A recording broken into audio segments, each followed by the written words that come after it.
we've done multiple stories on this particular school district. We talked about the fact that they appointed an anti-cop activist who was caught on camera in 2021 telling people to tear the city up. She got appointed to the school board despite the objections of parents. We've talked about a class or it was more of a group in this school district for elementary school kids that gave them a safe space away from white kids.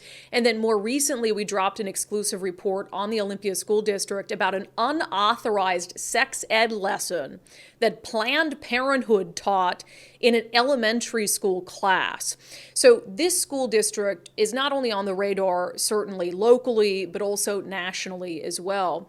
And one of the parents who's been pivotal in blowing the whistle on some of the issues in that school district is a woman named Alicia Perkins. And Alicia contacted us now, I would say, Nicole, several weeks ago with a plethora, thousands of pages of emails that were obtained through public disclosure specific to a fifth grade teacher at Centennial Elementary School. Her name is Jennifer Knight. I will say up front, we don't know if Jennifer Knight is still employed by the Olympia School District. We have asked them. Once we go through these emails, I think you'll understand why we're curious whether she still has her job. But specifically, what these emails demonstrate is really the stunning way in which policies around gender identity at the school have almost fostered an environment of secrecy that's designed to keep parents in the dark. Now, it will come as no surprise to you that even at the state level, when it comes to our public schools, that there are policies around students and respecting their preferred gender pronouns.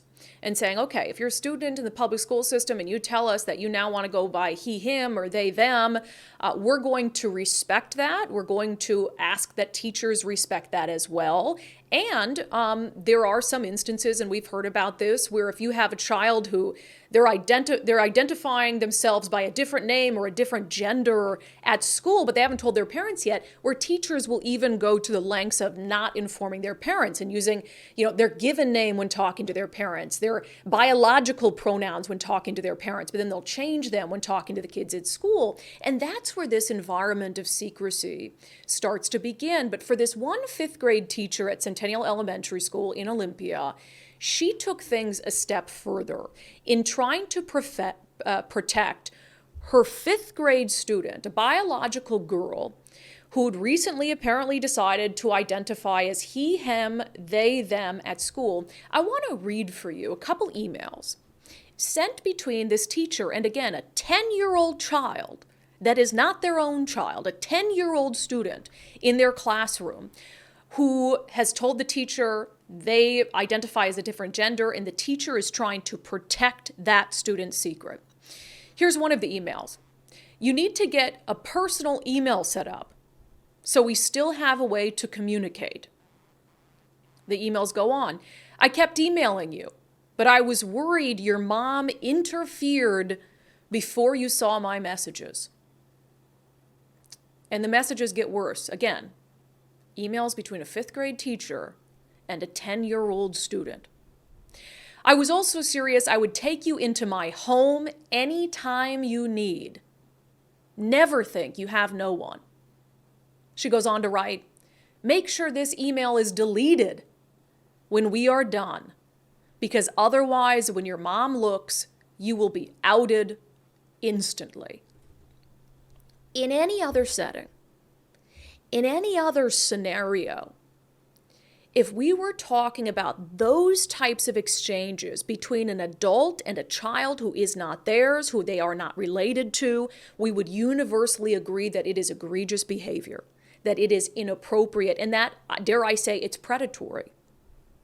But in this case, you have a teacher who I have no doubt, after reading through thousands of emails that this teacher has sent and received, I have no doubt this is a teacher who cares about the students in her classroom. But she has taken that care and that concern and crossed a boundary where, because of her own gender ideology, her own beliefs on gender, she is almost acting as a savior for this kid who's not hers, going so far as to invite that child into her home without the parents knowing, and explicitly directing that child to delete their email communications. Again, you name a scenario where that would be deemed appropriate. It's certainly not appropriate here either. And now there's some other emails that kind of talk about how all of this came to fruition behind the scenes. For instance, this teacher, Jennifer Knight, again, referred to her classroom as Crew Night. So in an email, this goes back to last year in the spring, Jennifer Knight emails about 12 staff members at this school to inform them of this student's decision to change their gender identity at school only. They say, Crew Night, Jennifer Knight says in this email, Crew Night has a student who has recently changed their name and pronouns at school, and this email is to inform you of that change because you work directly with the child in some capacity. She goes on to point out that Washington Public Schools allows for this. In Washington Public Schools, students have the right to be addressed by their requested name, pronoun, and gender designation without parental request or consent. This student in Crew Night will be referred to by request, and then it gives the new name, at school from here on. Please use the pronouns he, him, they, them, as the student has requested this specifically. The student has opened up to me these past few months and has just requested this change. Please understand that this change is his right and is not to be questioned.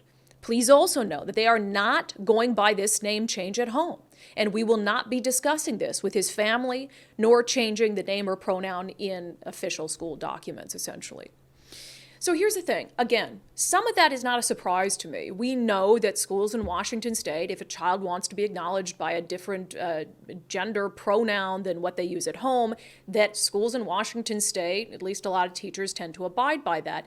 But what is different here and what takes this a level further is the extent to which other staff members, other teachers, other 10-year-old children in this classroom were asked to keep the secret as well.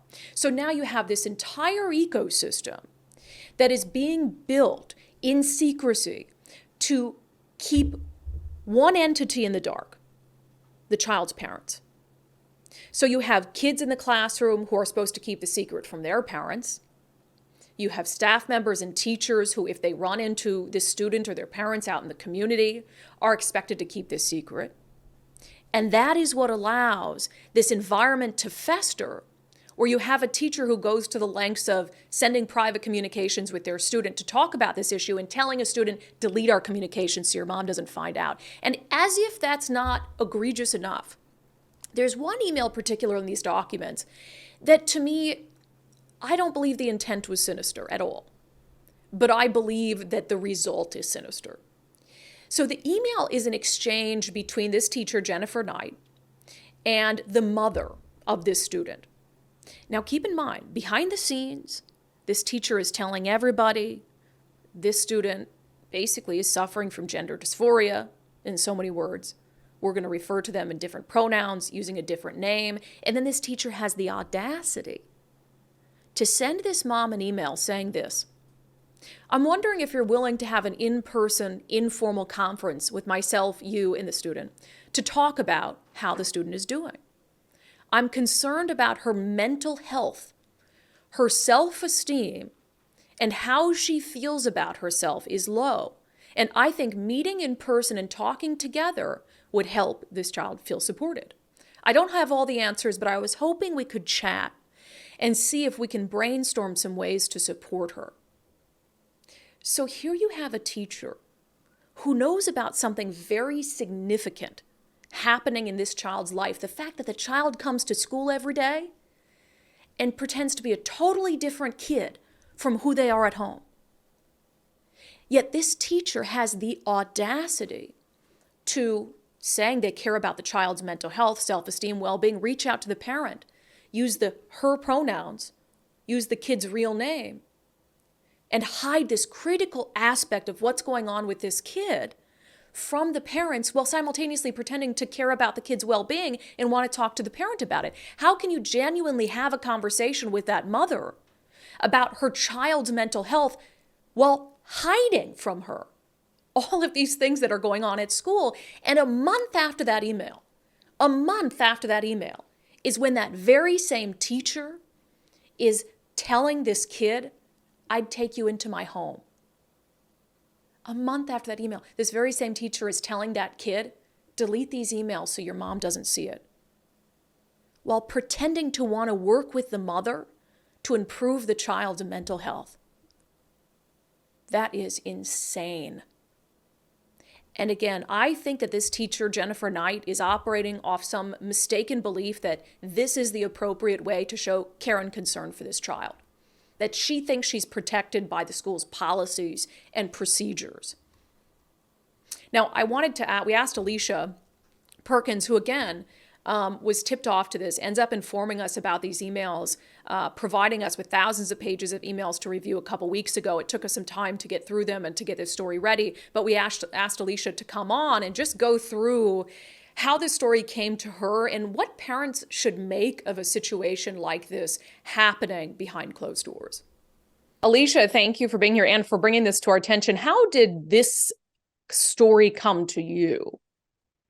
Well, I received it from a group of parents, actually anonymously, and they had said that they were concerned about their own students who were at this elementary school, who were being essentially forced to keep a quote class secret. And because of this, they issued a FOIA, public record request to the district to try to find out what was happening. And that's when they received, over 1,000 pages of emails between this teacher and this student that were private emails kind of saying what was going on. The teacher in question is Jennifer Knight, fifth grade teacher at Centennial Elementary in the Olympia School District. Had this particular teacher been on your radar before in all of the involvement you've had in looking into issues like this? I've received a lot about this particular teacher. She was very active with, you'll remember, the BIPOC clubs that we had that were shown to be illegal, that they had to stop. I was receiving information from parents very upset that she was having them do protest signs in the classroom and things like that over that. So I knew that this was an activist teacher, but in general, my goal is to just shine a light on what's going on with the district and not individual teachers. But this situation is so egregious that it's difficult not to.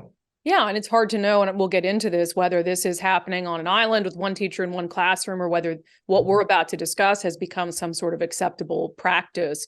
So before we dive into the details of this, you get your hands on this public disclosure request and these records and these emails.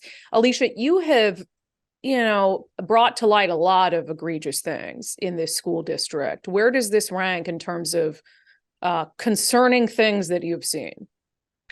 This is probably the most disturbing thing that I've seen because it is such a level of coordinated deception that so many people have to play a part in, including young children. We're talking about 10-year-olds here, that it was just beyond shocking.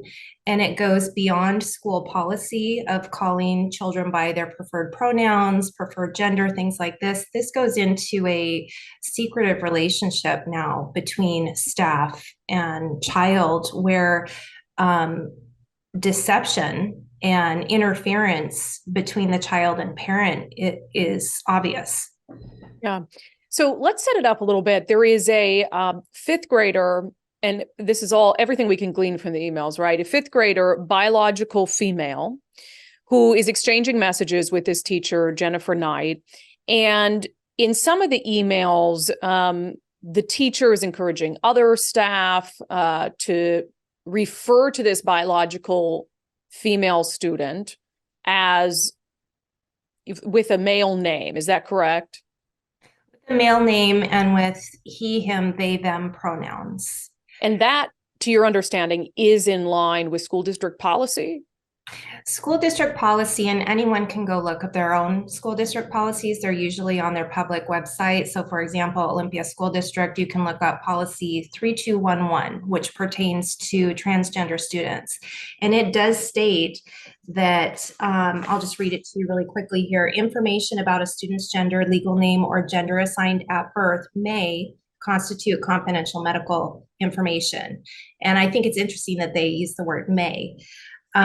Disclosing this information to other students, their parents or third parties may violate privacy laws. And then it goes on to say, therefore, to ensure the safety and well-being of the student, school employees should not disclose a student's transgender or gender nonconforming status to others, including the student's parents. So this is a policy, and we knew that this was being followed. We know of many circumstances where parents have told me that their child, they have found out after the fact that their child is being called by a different name and different pronouns, perhaps going on a different sports team, using different bathrooms, things like that. But this situation goes into emails that the teacher has taken it upon herself to literally tell the child, to delete emails to evade parent knowledge about their interaction. Yeah, and let's get into that, because when it comes to a teacher, using a kid's preferred gender pronouns and not telling the parents, I've heard stories like that before. I mean, I think reasonable people can have some serious issues with that because it creates almost this weird relationship between a teacher and a student. But talk about the emails that go, as you said, go beyond that and really further that secretive relationship. Well, there were several. I always try to give the benefit of the doubt, but in this situation, I do think that the teacher has gone beyond I'd like to help you out with this confusion you may be experiencing, to positioning herself almost as like a savior role. And, some of the emails were, make sure this email is deleted when we are done, because otherwise your mom will out you. Another one was, I was serious when I said you can come live at my home anytime. Another is, I kept emailing you, but was worried your mom interfered before you saw my messages. You need to get a personal email set up so we will have a way to communicate, and make sure you use personal email in case this one goes away. I mean, this is a clearly going over a line that this teacher should be taking with the student. It's insane. It's truly, and so you've got the secretive email exchanges going on between the teacher and the student. I mean, inviting the student into their home if they want, saying delete emails so your parents don't see it. And then there's also this sort of class secret, right? There's this veil of secrecy that the teacher expects of her students. Well, that's my understanding, that, what this is doing, beyond setting up an adversarial relationship between the school and parents, which is horrible in the first place, is it set up now a secretive relationship between other students and their own parents. And that was the parents who sent me this. That was one of their concerns, is, my child is being asked to keep a secret and be deceptive now with us. So this has now involved not only this one child and this teacher, but it's involved several staff who are now participating in the coordination of essentially a cover-up. And now other students who are young. I mean, these are elementary school students who should feel conflicted about keeping secrets from their parents. But that's what this has all been set up to do. I guess if you're a parent who has a child in that school district, or really any school district, I mean, I know parents can be involved and they can ask questions, what are my kids being taught? But as a parent, how do you even begin to guard against something like this? That's the problem, because in the research I've done, every parent can request records, that the legal records that the school keeps of their child, which may reveal that some of this is going on. But why would a parent even think that they need to do that? So what would tip a parent off that, hey, I need to order my child's records from the school so I can find out what's being done, possibly in secret? No one's going to do that, because you wouldn't have any tip off really that you needed to do that, or why should you have to do that? So I don't know what the solution here is. Yeah, and these emails point out, you've got the teacher who's emailing the parents referring to their child as a girl by her real name. And so I guess if you're a parent, you wouldn't think of anything like, why would I assume that this teacher is using a different gender and a different name for my child when they're at school, when they're communicating with me using her actual name. Correct. And I've heard from other staff members, not with this situation, but other students who are doing this at school, and then they will see them in public, which we all do. When we're out with our kids, we see our teachers, staff members, administrators, because we're all in the same town. So grocery shopping, the mall, wherever. And these staff members have told me, so now I'm in a position in public when the student is with their parent of now deciding, what do I say? How do I address the child? What name do I use? And it's involving them now, which most people would be uncomfortable with this level of secrecy that has now been, placed on them. Right. The pressure and to be involved in everyone involved, like you said, from the teacher to other staff members to students and their parents involved in this effort to keep that information from the child's parents, a fifth grader's parents.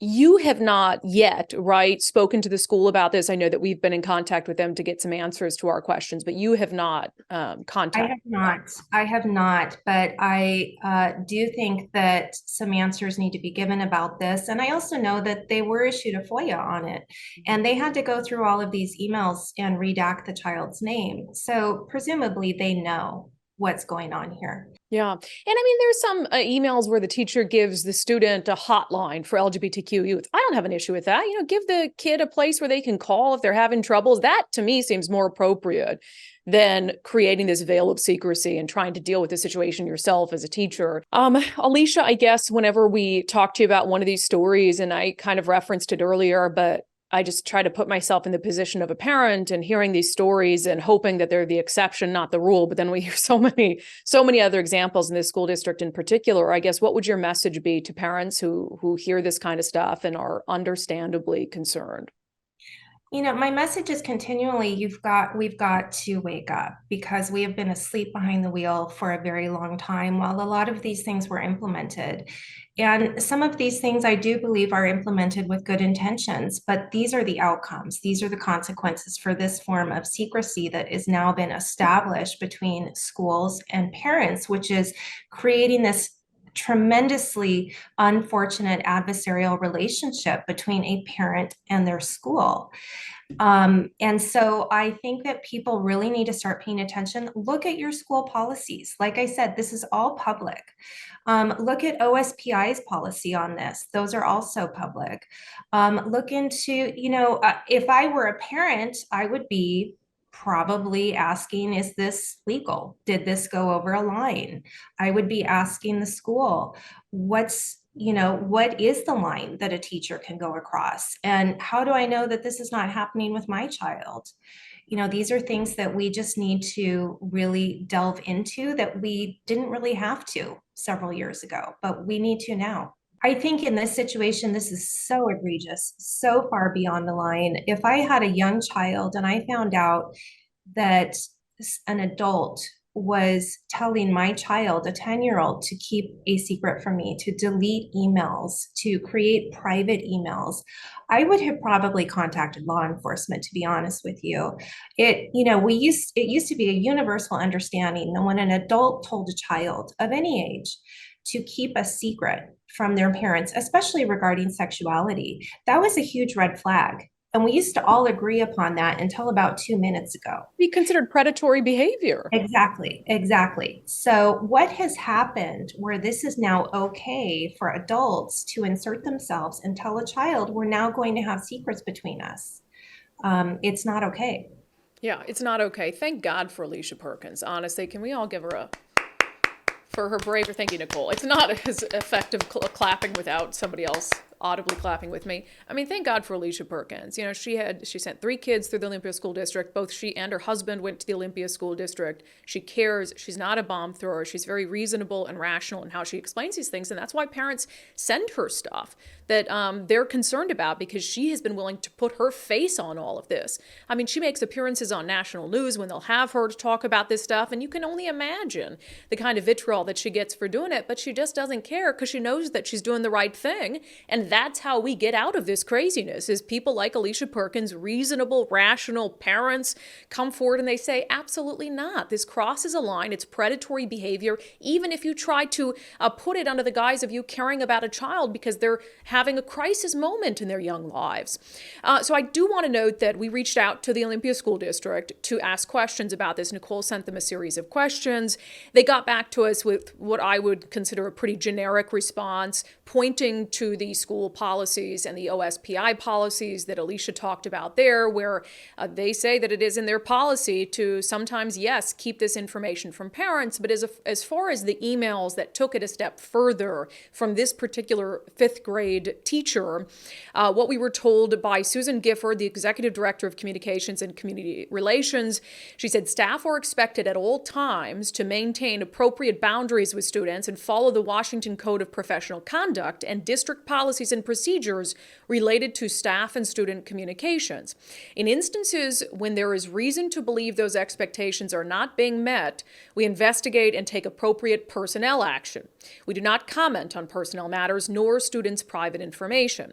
So, of course, our natural follow-up questions were, okay, was there an investigation then into these emails? Because like Alicia said, the district knows these emails exist. They fulfilled the public disclosure request and took the time to go through each email and black out the student's information. So they know these emails are out there and they knew this story was coming. So the question is, did an investigation take place? Because the most egregious emails occurred from spring of 2022 to fall of 2022. And is this particular teacher, Jennifer Knight, did she face any consequences? Is she still employed in that capacity by the district? Because while we can find some references to her in salary information from 2021, 2022, we cannot find that so far for this year. So we need that information, or we would like that information from the school district. So hopefully they get back to us. I'll also say this is a frustration of mine and has been a frustration.